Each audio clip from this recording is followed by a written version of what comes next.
Let us pray. Gracious God, we give you thanks for this day, the opportunity that you have given to us to gather together as your people, to hear a word that you would speak to us. And so we would ask for the presence of your Spirit upon each of us, that your Spirit would open our hearts and our minds, that we might hear the word that you would speak, and that it might give us instruction in how to live our lives. This we pray in Christ's name. Amen. Amen. As you know, today is the pulpit exchange of the Lisbon Ministerial Association, and we agreed sometime several months ago that the text we would preach on today is from the first letter of church of Paul to the church at Corinth. It's the 12th chapter, beginning with the first verse. Let us listen for the word of God. Now concerning spiritual gifts, brothers and sisters, I do not want you to be uninformed. You know that when you were pagans, you were enticed and led astray to idols that could not speak. Therefore, I want you to understand that no one speaking by the Spirit of God ever says, "Let Jesus be cursed." And no one can say Jesus is Lord, except by the Holy Spirit. Now, there are varieties of gifts, but the same Spirit. And there are varieties of services, but the same Lord. And there are varieties of activities, but it is the same God who activates all of them in everyone. To each is given the manifestation of the Spirit for the common good.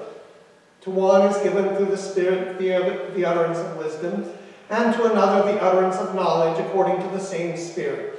To another faith by the same Spirit. To another gifts of healing by the one Spirit. To another the working of miracles. To another prophecy. To another the discernment of spirits. To another various kinds of tongues. To another the interpretation of tongues. All of these are activated by the one and the same Spirit, who allots to each one individually, just as the Spirit chooses. This is the word of the Lord. Thanks be to God. Now, the next few chapters in Paul's first letter to the church at Corinth seem to address a specific question raised by some of the Corinthians regarding spiritual gifts. Apparently, there was some disagreement among the Corinthians about these things. It appears that there were some Corinthians who proposed a hierarchy of gifts, claiming that some gifts were more truly spiritual and others were merely mundane. If I understand Paul correctly, at the top of this list was speaking in tongues, or what the Greeks called glossolalia. This has to be distinguished from what happened at Pentecost, when the people gathered, heard the disciples speaking various languages, the languages which each person was most familiar with. It was more of a miracle of hearing than it was of speaking. But in the case here, if we want to call it that, the language was not generally comprehensible. It's often referred to as the language of angels. The thing that seems to have bothered Paul the most about this was that some people felt that one gift was better than any other, that the people who spoke in tongues were somehow more spiritual than the people who didn't. And Paul intended to set the record straight. First, Paul noted that all religions have religious experiences of some sort. Christians were not the only people who claimed to speak the language of the angels. Indeed, the oracles of Delphi were notorious in this regard. So simply exhibiting something like speaking in tongues didn't prove that was a gift of the Spirit, at least not of the Holy Spirit. Paul laid out two basic criteria to distinguish the difference. No one who said, "Let Jesus be cursed," was truly inspired by the Spirit. On the other hand, everyone who said Jesus Christ is Lord was inspired by the Spirit. Now, we don't know who Paul had in mind who might have cursed Jesus. Paul might have been thinking of himself before his conversion. As you hopefully remember, he had been one of the foremost persecutors of the followers of Jesus before his experience on the road to Damascus. On the other hand, it could be that he had been told by someone else in Corinth that some of the people who considered themselves so spiritual had said something very similar. In another generation or so, we know that there will be a group of Christians who claim that Jesus of Nazareth was unimportant, and that instead they had learned of the secrets of the cosmic Christ. We often call them the Gnostics, though the term Gnostic covers a much broader group of people. And it may have just been a rhetorical idea, not based on any actual person, but simply the logical application of Paul's understanding of the work of the Spirit. At any rate, what was most important was that the affirmation that anyone who said that Jesus Christ is Lord has been inspired by the Holy Spirit. Anyone. They don't need to exhibit any other manifestations. They don't have to speak in tongues. They don't have to do miracles. They don't have to preach or teach or pray or heal or anything else. Everyone who says Jesus Christ is Lord has been inspired by the Holy Spirit. Everyone. That's the most important criteria of spirituality. In comparison to anything else, nothing else matters. Can you say Jesus Christ is Lord or not? If you can, then you've been inspired by the Spirit, and you are a truly spiritual person. That is, you are truly a Christian. But then Paul goes on to note that, in fact, everyone does have other gifts as well. We've all been blessed by God with particular abilities.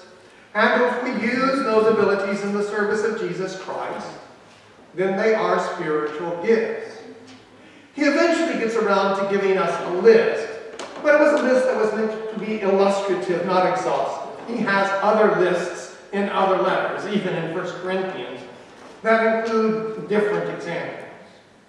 He wasn't trying to imply that these were the only abilities that counted as spiritual gifts, but rather that these were all potential spiritual gifts, even the gift of speaking in tongues.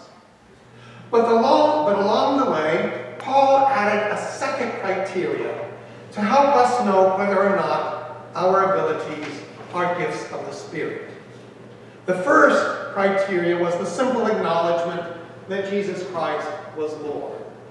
The second criteria is that all of our gifts are used for the common good. Note that I didn't say could be used or even should be used, but that they are used for the common good. If it is a spiritual gift, it is used for the common good. First, most certainly for the common good of the church, but secondly, also for the common good of all people. We are not given spiritual gifts for selfish purposes. Human beings rarely need to be inspired to be selfish. Most of us are inclined to use our talents and abilities to serve ourselves. We don't need any help from the Holy Spirit to do that. But using our talents and abilities to serve the common good, for that, we need help. Now, there's been a commercial running on television the last few months that I've really been disturbed by, though I'm betting that most people, probably even most of you, thought it was just great. I think it's for an insurance company, but I'm not exactly sure. Anyway, the setup of the story is that there is this contractor who has been helping rebuild houses damaged or destroyed in one of the many recent hurricanes. Well, so far, so good. Here we are introduced to a man who is using his talents and abilities for the common good. rebuilding houses of people who have been devastated by a storm. But then right at the end, there's a turn. Right at the end, the narrator of the commercial says something like this. It's great that this man has been helping put roofs over the heads of other people. But the most important roof that he's kept up was his own. That is, what really counts isn't that he helped all these other people in need, but that he kept a roof over his own head. Now, I don't mind that he kept a roof over his own head. That is certainly commendable. My problem is with that priority. The declaration that keeping a roof over your own head is more important than repairing all of those other roofs of these other needy people. I think that's one of the things that Paul was warning us against. This idea that our first priority should always be ourselves. We do not need the Spirit for that. That comes natural to us. It's a biological imperative. Now, that does get modified when we have children. Almost every creature, and certainly almost every human being, will sacrifice personal welfare for the welfare of children, especially our own. That's also a biological imperative. We don't need the help of the Holy Spirit to do that. But we do need the help of the Holy Spirit to use our abilities and talents for someone else. It isn't natural. It is not a biological imperative. Now, there has been some research suggesting that there is some biological advantage to a certain amount of altruism. Sometimes we will do things for other people or even other creatures that have no obvious advantages for us. Those of us who have been trained in CPR or know how to use a defibrillator will usually just go ahead. We might be thinking, well, that could be me someday, and maybe someone will be ready to help me if I'm ready to help somebody else, but I don't think most of us are that complicated. We will engage in some acts of random kindness, even if we are basically selfish people. But I think that in general, we need the inspiration of the Holy Spirit to work for the common good, even the common good of the church. If I understand the situation in Corinth correctly, that's precisely what some of the members didn't understand, especially those who spoke in tongues. They thought their abilities and talents were primarily given to them to prove how spiritual they were. Paul was saying, if that's what you think, then you really haven't been inspired by the Holy Spirit. The question of spiritual gifts isn't just a question about the nature of the gifts, but how those gifts are used.